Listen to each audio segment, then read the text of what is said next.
ஒண்ணுமே புரியலே உலகத்திலே, ஒண்ணுமே புரியலே உலகத்திலே. என் பேரு திவ்யா. நான் ஒரு ஐடி எம்ப்ளாயி. கடந்த ஒரு 6 மாசமா என்னால் ஒழுங்கா தூங்க முடியல. அதுக்கு காரணம் நானா இல்லை நான் செய்கிற ஒர்க்கா? ஒன்றுமே புரியல. புரியணும்னா என் கதையை ஃபர்ஸ்ட்ல இருந்து சொல்கிறேன்.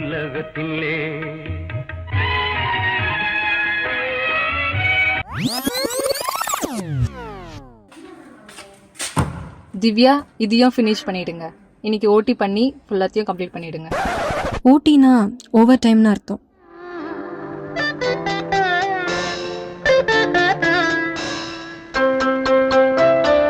சங்கீத ஸ்வரங்கள் ஏழே கணக்கா இன்னும் இரவோ. என்ன திவ்யா இன்னும் போலையா? ஓட்டி பார்க்குறீங்க போல, ஜாலியாக இருக்கீங்க. ஓட்டி பண்ணுறது என்னமோ பெருமைன்னு நினச்சிட்டு இருக்காங்க. ஆனால் எனக்கு தான் தெரியும் காசு இல்லாத வழி. ஒர்க் ஸ்ட்ரெஸ்னால ஒழுங்காகவே தூங்க முடியல. எனக்கு பிடிச்சவங்க கூட ஒழுங்காக டைமே ஸ்பெண்ட் பண்ண முடியல.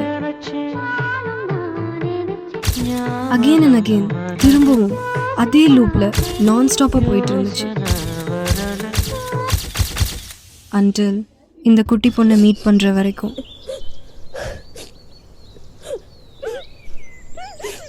ஏம்மா என்னாச்சு? ஏன் அழுற? ஒரு ஐஸ்கிரீம் வாங்க கூட என்கிட்ட காசு இல்ல. சரி அதுக்கு ஏன் அழுற?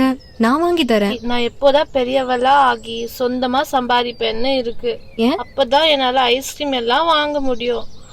ஆமாக்கா, நீங்க என்ன ஒர்க் பண்றீங்க? நான் ஐடிமா, ஆஃபீஸில் தான் வேலை செய்கிறேன். அப்போ உங்ககிட்ட நிறைய காசு இருக்கும்ல, நிறைய ஐஸ்கிரீம் வாங்கி சாப்பிடலாம்ல, பிடிச்சது எல்லாமே பண்ணலாம்ல. பண்ணலாம் தான், ஆனால் என்கிட்ட டைம் இல்லையே. என் அம்மா உன்னை அடிக்கடி சொல்லுவாங்களா, இந்த காக்கெல்லாம் ரொம்ப பாவமா. இந்த குயில் காக்கா இல்லாத நேரத்துல அதோட கூடல இருக்கிற காக்கா முட்டை எல்லாமே கீழே தள்ளி விட்டுருமா. அப்போ அதோட முட்டை அங்க விட்டுட்டு போயிடுமா. காக்கவும் அது அதோட குழந்தைன்னு நினைச்சு ஃபுல் எஃபர்ட்ஸ் போட்டு வளர்க்குமா. கடைசியில ஏமாந்து போகுமா.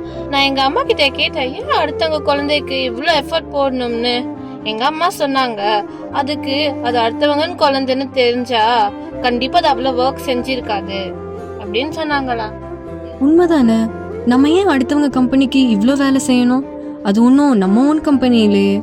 இதில் உயிர் கொடுத்து ஓட்டி பண்ணி லட்சம் லட்சமாக சம்பாதிச்சு என்ன இருக்கு? இவ்வளோ சம்பாதிச்சு நம்ம ஹெல்த்துக்கு ஒரு பிரச்சனை வந்துருச்சுன்னா நம்ம சம்பாதிச்சதுக்கு ஒரு அர்த்தமே இல்லையே. ஆமா பாப்பா, உன் பேர் என்ன? இன்னுமா உங்களுக்கு என்ன அடையாளம் தெரியல? நான் தான் நீங்க குட்டி திவ்யா.